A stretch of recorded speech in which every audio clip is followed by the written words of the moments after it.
चलिए, practice set है अगला आपका जनरल स्टडी के लिए, जिसमें आपका हिस्ट्री, पॉलिटी, ज्योग्राफी आपका ये सब आ जाएगा वो, ठीक है। और इसके भी करीब 20 प्रश्न पूछे जाते हैं, तो जितना हो सके प्रैक्टिस कीजिए। पहला प्रश्न शुरू करते हैं, और टेलीग्राम ग्रुप ज्वाइन करना न भूलिएगा, लिंक इसका डिस्क्रिप्शन बॉक्स में दिया हुआ है। पहला प्रश्न है कि 4 जुलाई 1776 अमेरिका के इतिहास की एक महत्वपूर्ण तिथि है, क्योंकि इस दिन क्या हुआ था आपका, 4 जुलाई 1976 अमेरिका के स्वतंत्रता की घोषणा हुई थी, ठीक है। आगे बढ़ते हैं। फ्रांस का संविधान कब बनकर तैयार हुआ? इसमें कोई डिटेल में नहीं है, बस डेट ही याद रखना। फ्रांस का संविधान 1791 ईस्वी में बनकर तैयार हुआ था, ठीक है। अगला, प्रथम विश्व युद्ध का तत्कालिक कारण क्या था आपका? प्रथम विश्व युद्ध का तत्कालिक कारण क्या था? आर्कड्यूक फ्रांज फर्डिनेंड की हत्या। प्रथम विश्व युद्ध कब से कब तक चला था आपका? देखिए, फर्डिनेंड की हत्या ही इसका महत्वपूर्ण कारक था। यह 1914 28 जून कहते हैं इसको, 28 जून 1914 में बोस्निया के सराजेवो में आर्कड्यूक फ्रांज फर्डिनेंड और उसकी पत्नी सोफी की हत्या के परिणाम शुरू हुआ था वो, ठीक है ना। बाकी यही आप तत्कालिक कारण है, ठीक है। आगे बढ़ते हैं। राष्ट्रवाद की पहली स्पष्ट अभिव्यक्ति निम्नलिखित में से किस क्रांति के साथ हुई? ये आपका फ्रांसीसी क्रांति। आप पिछला साल का ही प्रश्न देखोगे ना, तो वर्ल्ड ज्योग्राफी से काफ़ी ज़्यादा प्रश्न पूछा हुआ है। अगला है आपका, नमक सत्याग्रह महात्मा गांधी ने कहाँ शुरू किया था?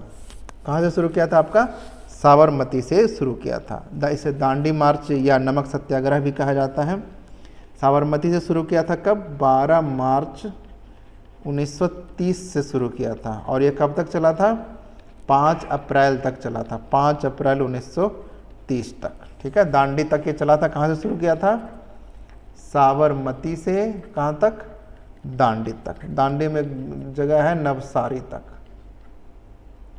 ठीक है, यहाँ तक इन्होंने शुरू किया था। इसे नमक सत्याग्रह के रूप में भी जाना जाता है। महात्मा गांधी के नेतृत्व में यह मार्च से अप्रैल के बीच प्रमुख अहिंसक विरोध के रूप में यह कार्रवाई की गई थी, ठीक है।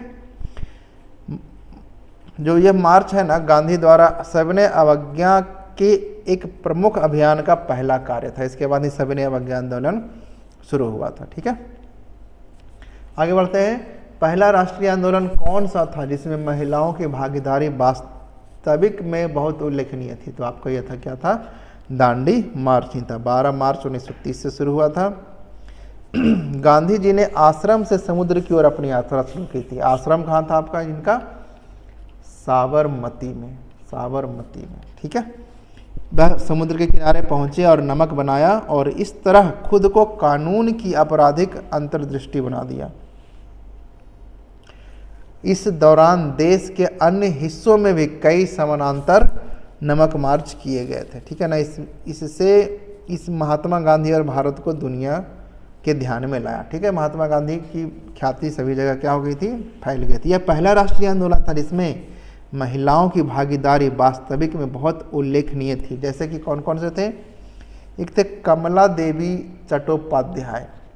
एक समाजवादी नेता ने गांधी को केवल पुरुषों के लिए आंदोलन को प्रतिबंधित करने के लिए राजी किया था, ठीक है।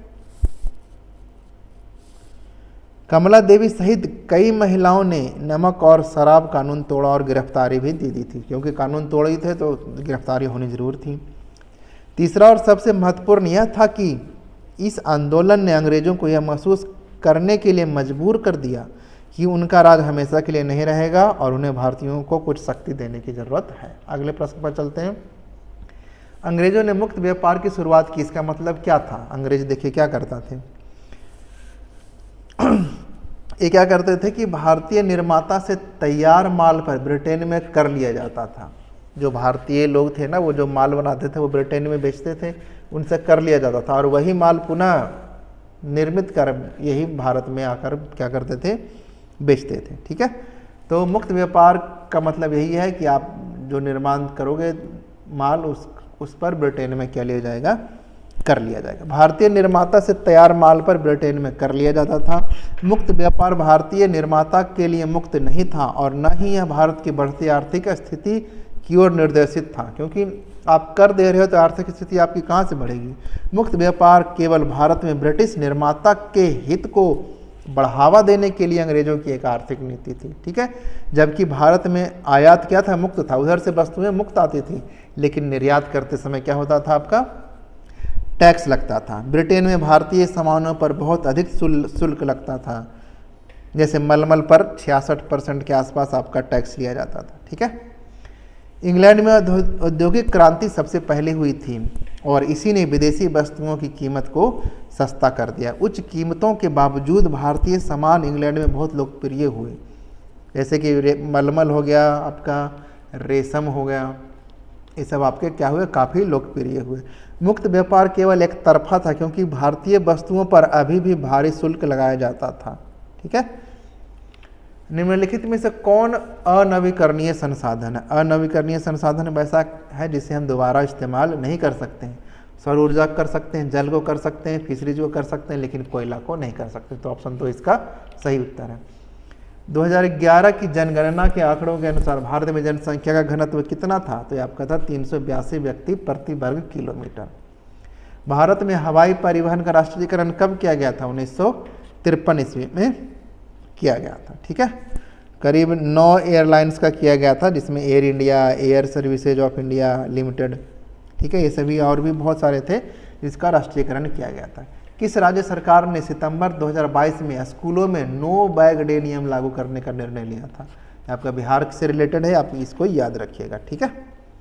अगला आपका मुख्यमंत्री नीतीश कुमार द्वारा शुरू किए गए बिहार के पहले पक्षी महोत्सव का नाम क्या है। करंट अफेयर में आ जाता है ये आपका कलरव है। बिहार का डालमिया नगर किसके लिए प्रसिद्ध है, डालमिया सीमेंट, आपने नाम सुना होगा, ठीक है।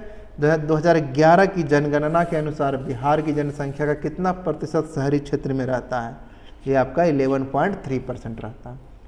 राज्य की आकस्मिक निधि किसके अधीन होती है, तो आपकी राज्य की है तो राज्य के राज्यपाल के अधीन ही होगी, ठीक है। देखिए इसमें होता है आपका एक संचित निधि होता है और आकस्मिक निधि होती है। संचित निधि और एक होता है आपका आकस्मिक निधि। संविधान के अनुच्छेद 266 के पहले भाग के अनुसार राज्य सरकार द्वारा सभी राजस्व से प्राप्त धन, जैसे सीमा शुल्क हो गया, उत्पाद शुल्क हो गया, आयकर हो गया, संपत्ति शुल्क, वे सभी समेकित निधि में जमा होते हैं, संचित निधि में जमा होते हैं। संसद की मजदूरी कहता हूँ, ये क्या होता है आपका, संसद के मंजूरी के बाद सरकार अपना सारा खर्च इस कोष में से वहन करती है। संसद की मंजूरी लेनी पड़ती है अगर संसद को संचित निधि से पैसे निकालने हैं, इसलिए इसे भारत की संचित निधि कहा जाता है। इसमें कौन से पैसे जमा होते हैं, सरकार के द्वारा लिए जाने वाले टैक्स से, जैसे कि इनकम टैक्स हो गया, प्रोडक्ट टैक्स हो गया, संपत्ति शुल्क हो गया, ठीक है ना, ये सभी जो वसूल करती है वो संचित निधि में ही जमा होती है और सरकार बिना संसद की अनुमति से इसके पैसे नहीं निकाल सकती है। एक है आकस्मिक निधि, यह अनुच्छेद 268 के अनुसार संसद को एक कोष स्थापित करने की शक्ति दी गई है। इस कोष को भारत की आकस्मिकता निधि कहा जाता है। यह कोष है जिसमें संसद द्वारा पारित उपविधियों द्वारा समय समय पर धन जमा किया जाता है। यह कोष किसके नियंत्रण में होता है, राष्ट्रपति के नियंत्रण में होता है तथा देश की आकस्मिक आवश्यकताओं की पूर्ति के लिए राष्ट्रपति द्वारा ही सरकार को धन उपलब्ध कराया जाता है। किसके, आकस्मिक निधि का, ठीक है। भारत के राष्ट्रपति के पद के लिए चुनाव आयोजित कौन करता है, भारत का निर्वाचन आयोग करता है, ठीक है। अगला आपका धर्म, वंश, जाति, लिंग या जन्म के आधार पर भेदभाव के निषेध को किस मौलिक अधिकार के तहत वर्गीकृत किया गया है। यह आपका समानता का अधिकार के तहत वर्गीकृत किया गया है। समानता का अधिकार कब से कहाँ तक है, अनुच्छेद 14 से लेकर के 18 तक है वो। इसमें जाति, धर्म, लिंग, जन्म या स्थान के आधार पर भेदभाव को प्रतिबंधित किया गया है, ठीक है। और भी इसमें स्वतंत्रता का अधिकार है। देखिए स्वतंत्रता का अधिकार क्या है, नागरिकों को भाषण यानी कि बोलने का, संघ, गोपनीयता और स्वतंत्रता के अधिकार के लिए गरिमापूर्ण जीवन जीने की क्षमता को मौलिक स्वतंत्रता, यानी कि बोलने की स्वतंत्रता है। एक है जीवन का अधिकार, इसके अनुसार कोई भी अपने जीवन को समाप्त करने का प्रयास नहीं कर सकता है, यहाँ तक कि सरकार भी नहीं, आपको जीने का अधिकार है। एक है शोषण के विरुद्ध अधिकार, शोषण के विरुद्ध अधिकार द्वारा सभी प्रकार के जो ज़बरदस्ती काम किए जाते हैं, जैसे बाल श्रम हो गया, मानव तस्करी, ये सभी क्या है, मनाही है, आपका गैर कानूनी, आपको जेल भी हो सकती है। अगला है वे संसाधन जो किसी क्षेत्र में पाए जाते हैं लेकिन जिनका उपयोग नहीं किया गया है, उन्हें क्या कहते हैं, वह संभावित संसाधन कहे जाते हैं। देखिए क्या है आपका संभावित संसाधन, आपका हमारे पर्यावरण में उपलब्ध प्रत्येक वस्तु जिसका उपयोग हमारी आवश्यकताओं के लिए पूर्ति के लिए किया जा सकता है, संसाधन कहलाता है वो, ठीक है। लेकिन संसाधन जो है ना प्रकृति द्वारा हमें फ्री में नहीं दिया गया है, वो एक बार अगर खत्म हो गया ना तो दोबारा मिलना मुश्किल हो जाता है वो। तो संभावित हैं जिनका जो किसी क्षेत्र में पाए जाते हैं लेकिन उसका उपयोग नहीं है, उसे हम संभावित संसाधन कहते हैं। वे संसाधन जो किसी क्षेत्र में पाए जाते हैं लेकिन उसका उपयोग नहीं किया जाता, संभावित संसाधन कहलाते हैं। इन संसाधनों का भविष्य में उपयोग किया जा सकता है। जैसे कि संसाधन है, हमें पता नहीं है कि इसका यूज हम कहाँ करें, तो उसे हम संभावित संसाधन कहेंगे। जैसे पत्थर हो गया, हमें पता ही नहीं इसका यूज क्या करना है, ठीक है, लेकिन मानिए भविष्य में इसका हम यूज कर पाए तो संभावित संसाधन ही ये होगा, ठीक है। आगे बढ़ते हैं। आपातकाल के दौरान अनुच्छेद 352 के तहत लगाया गया निम्नलिखित में से कौन सा प्रावधान निलंबित है। जब आपातकाल लगता है ना, देखिए 352 के तहत है, वो सब कुछ खत्म हो जाएगा, लेकिन गलत बोल रहा हूँ मैं। देखिए सबसे पहले समझ लेते हैं अनुच्छेद क्या है। अनुच्छेद 352 है वो, इसके तहत राष्ट्रीय आपातकाल की घोषणा होती है। जब ये घोषणा होती है ना तो मौलिक अधिकार क्या हो जाते हैं, आपके निलंबित हो जाते हैं। युद्ध या बाहरी आक्रमण के आधार पर आपातकाल की स्थिति में अनुच्छेद 19 स्वतः निलंबित हो जाता है, यानी कि मौलिक अधिकार आपके जब आपातकाल लगेगा तो अपने आप ही यह निलंबित हो जाता है। लेकिन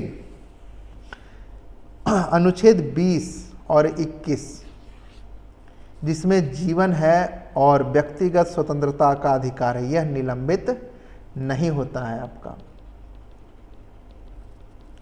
जीवन और व्यक्तिगत स्वतंत्रता के अधिकार को मूल संविधान के अनुसार निलंबित नहीं किया जा सकता है, लेकिन मौलिक अधिकार आपातकाल के दौरान क्या हो जाते हैं, निलंबित हो जाते हैं। मौलिक अधिकार कहाँ है आपका, अनुच्छेद 12 से लेकर के 35 में यह है। भाग कौन सा है, भाग 3 में है ये, ठीक है।